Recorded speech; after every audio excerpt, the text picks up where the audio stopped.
ਬੱਚੇ ਨੇ ਕਮੈਂਟ ਤੇ ਬੜੀ ਚਾਸ ਵਾਲਾ ਕੀਤਾ, ਲਿਖਿਆ ਤੇ ਬੱਚਾ ਭਰਾਇਆ ਸਿਆਣਾ, ਉਹਨੇ ਇਹ ਕਾਲ ਕਰਨ ਤੋਂ ਆਂਦੇ ਨੇ ਅੱਗੋਂ ਨਾਦਰ ਭਾਈ ਤਾਂ ਹੈ ਹੀ ਨਹੀਂ। ਗੱਲ ਪਤਾ ਕੀ ਹੈ ਦੋਸਤੋ, ਸ਼ੁਗਲ ਤੁਹਾਡਾ ਬਣਦਾ ਲਾਣਾ ਨਾਦਰ ਭਾਈ ਦੇ ਨਾਲ। ਨਾਦਰ ਭਾਈ ਵਾਲੀ ਜਗ੍ਹਾ ਤੇ ਇੱਕ ਦਿਨ ਤੁਹਾਨੂੰ ਖਿਲਾ ਰਿਹਾ ਹੈ ਨਾ, ਤੇ ਯਕੀਨ ਮੰਨੋ ਚੀਕਾਂ ਤੇ ਚੜਾਂਗਾ ਤੁਹਾਡੀਆਂ ਨਿਕਲ ਜਾਣ। ਲੇਕਿਨ ਅਸੀਂ ਹਰ ਲਮਹੇ ਅੱਲਾ ਦਾ ਕਰੋੜ ਸ਼ੁਕਰ ਅਦਾ ਕਰੀਦਾ ਕਿ ਅੱਲਾ ਨੇ ਇਸ ਮੌਕੇ ਤੇ ਖਿਲਾ ਰਿਹਾ, ਤੇ ਇਸ ਜ਼ਿੰਮੇਵਾਰੀ ਨੂੰ ਅਸੀਂ ਲੈ ਕੇ ਚੱਲਣਾ। ਲੇਕਿਨ ਜਿਹੜਾ ਫੋਨ ਦਾ ਭਾਈ ਗਿਲਾ ਕਰਦੇ ਨੇ ਕਿ ਨਾਦਰ ਭਾਈ ਫੋਨ ਨਹੀਂ ਸੁਣਦੇ, ਇੱਕ ਮੈਂ ਗੱਲ ਦਾਅਵੇ ਨਾ ਕਰਾਂਗਾ ਕਿ ਅੱਜ ਤੱਕ ਜਦੋਂ ਦਾ ਚੈਨਲ ਸੋਸ਼ਲ ਮੀਡੀਆ ਤੇ ਮੈਂ ਆਇਆ ਵਾਂ, ਜਿਹੜਾ ਬੰਦਾ ਲਾਈਵ ਮੈਨੂੰ ਇੱਕ ਵਾਰੀ ਮਿਲ ਗਿਆ, ਪਰਸਨਲ ਨੰਬਰ ਲੈ ਕੇ ਗਿਆ, ਚਾਹੇ ਉਹ ਮੱਝ ਲੈ ਕੇ ਗਿਆ, ਚਾਹੇ ਉਹ ਗਾਂ ਲੈ ਕੇ ਗਿਆ, ਚਾਹੇ ਉਹ ਨੁਸਖਾ ਪੁੱਛ ਕੇ ਗਿਆ, ਚਾਹੇ ਉਹ ਚਾਹਤ ਨਾਲ ਮਿਲਣ ਆਇਆ, ਉਹ ਬੰਦੇ ਕੋਲ ਪਰਸਨਲ ਨੰਬਰ ਸੇਵ ਹੋ ਗਿਆ। ਮੈਂ ਉਹਨੂੰ ਜਾਣਨਾ ਕਿ ਇਹ ਫਲਾਣਾ ਬੰਦਾ ਜਵੇਦ ਹੈ, ਫਲਾਣਾ ਬੰਦਾ ਅਲੀ ਹੈ, ਫਲਾਣਾ ਬੰਦਾ ਦਨਾਨ ਹੈ, ਇਹ ਨਸ਼ਹਿਰੇ ਦਾ, ਗੁਜਰਾਂਵਾਲੇ ਦਾ, ਮਰੀ ਦਾ, ਗੁਜਰਾਤ ਦਾ, ਮੰਡੀ ਬਹਾਵਲਦੀਨ ਦਾ, ਇਹਦਾ ਇਹ ਹਿਸਾਬ ਕਿਤਾਬ ਹੈ। ਉਹਦੇ ਨਾਲ ਫਿਰ ਮੈਂ ਪ੍ਰੋਪਰ ਜਿਹੜਾ ਪਰਸਨਲ ਨੰਬਰ ਹੁੰਦਾ ਉਹਦਾ ਫੋਨ ਚੁੱਕਣਾ ਵੀ ਸਾਡੀ ਜਿਹੜਾ ਉਹ ਆਪਣਾ ਲਾਜ਼ਮੀ ਉਹਦਾ ਚੁੱਕਣਾ ਹੁੰਦਾ ਹਰ ਲਿਹਾਜ਼ ਦੇ ਨਾਲ। ਉਹਨੂੰ ਕੋਈ ਕੰਮ ਹੋਏ, ਕੋਈ ਜਾਨਵਰ ਚਾਹੀਦਾ ਹੋਏ, ਕੋਈ ਮਸਲਾ ਪੁੱਛਣਾ ਹੋਏ, ਹਰ ਲਿਹਾਜ਼ ਨਾਲ ਉਹਦੇ ਨਾਲ ਕੋਆਪਰੇਟ ਕਰਨਾ ਹੁੰਦਾ। ਅਗਰ ਸੋਸ਼ਲ ਮੀਡੀਆ ਦੇ ਸਾਰੇ ਫੋਨ ਸੁਣਨ ਦੀ ਤੁਸੀਂ ਗੱਲ ਕਰੋ ਤੇ ਮੇਰਾ ਖਿਆਲ ਹੈ ਸਾਰਾ ਦਿਨ ਨੰਬਰ ਤੇ ਮਿਨੀਮਮ ਵੀ ਫੋਨ ਆਉਣ ਤੇ 200 ਤੋਂ 300 ਫੋਨ ਆਉਂਦੇ ਨੇ।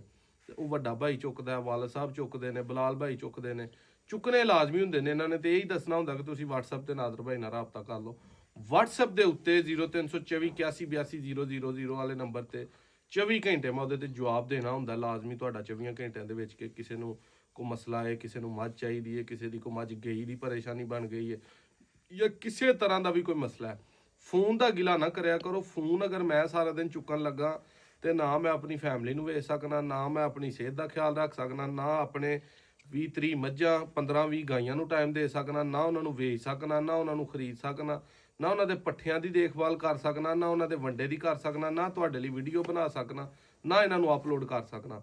ਇੱਕ 12-14 ਕੰਮ ਜਾਂ ਮੈਂ ਕਰ ਸਕਣਾ ਜਾਂ ਮੈਂ ਇਕੱਲੇ ਫੋਨ ਸੁਣ ਸਕਣਾ। ਤੇ ਉਸ ਫੋਨ ਤੇ ਪ੍ਰਾਇੋਰਟੀ ਮੈਂ ਦੂਜਿਆਂ ਸਾਰਿਆਂ ਕੰਮਾਂ ਨੂੰ ਦਿੱਤੀ ਹੈ। ਉਹਦਾ ਆਪਸ਼ਨ ਇਹ ਹੀ ਕੱਢਿਆ ਕਿ ਜਿਹੜੇ ਭਰਾ ਨੂੰ ਮੇਰੇ ਨਾਲ ਬੜਾ ਜ਼ਰੂਰੀ ਕੰਮ ਹੈ, ਮਿਲਣਾ ਹੈ, ਮੱਝ ਲੈਣੀ ਹੈ, ਗਾਂ ਲੈਣੀ ਹੈ, ਪੀਰੋ ਚੱਕ ਪਿੰਡ ਹੈ ਮੇਰਾ, ਤਹਿਸੀਲ ਡਸਕਾ, ਜ਼ਿਲ੍ਹਾ ਸਿਆਲਕੋਟ, ਟਾਈਮ ਕੱਢ ਕੇ ਆਈਓ। ਉਹ ਤੁਹਾਨੂੰ ਸ਼ੌਕ ਵੀ ਕਰਾਵਾਂਗੇ, ਜਿਹੜਾ ਜਾਨਵਰ ਚਾਹੀਦਾ ਦਾਂਗੇ, ਕੋਈ ਨੁਸਖਾ ਪੁੱਛਣਾ, ਕੋਈ ਕੰਮ ਹੈ, ਮਿਲਣ ਆਉਣਾ, ਰਹਿਣ ਆਉਣਾ, ਕਿਸੇ ਵੀ ਅਮਰ ਦਾ ਕੰਮ ਹੈ, ਬਗੈਰ ਰਾਬਤੇ ਕੀਤੇ ਆਈਓ।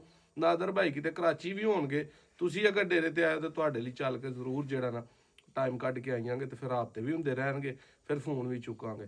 ਤੇ ਫਰਲੂ ਟਾਈਮ ਜਿਹੜਾ ਤੁਸੀਂ ਫੋਨ ਚਲਾਉਣਾ ਵੀ 24 ਵਾਲੇ ਨੰਬਰ ਤੇ ਫੋਨ ਕਰਨਾ, ਤੇ ਅੱਗੇ ਨਾਦਰ ਭਾਈ ਬੈਠੇ ਹੋਣੇ ਨੇ ਫੋਨ ਢੀਕਦੇ, ਫਿਰ ਦੂਸਰੇ ਸਾਰੇ ਕੰਮ ਦੋਸਤੋ ਡਿਸਟਰਬ ਹੁੰਦੇ ਨੇ।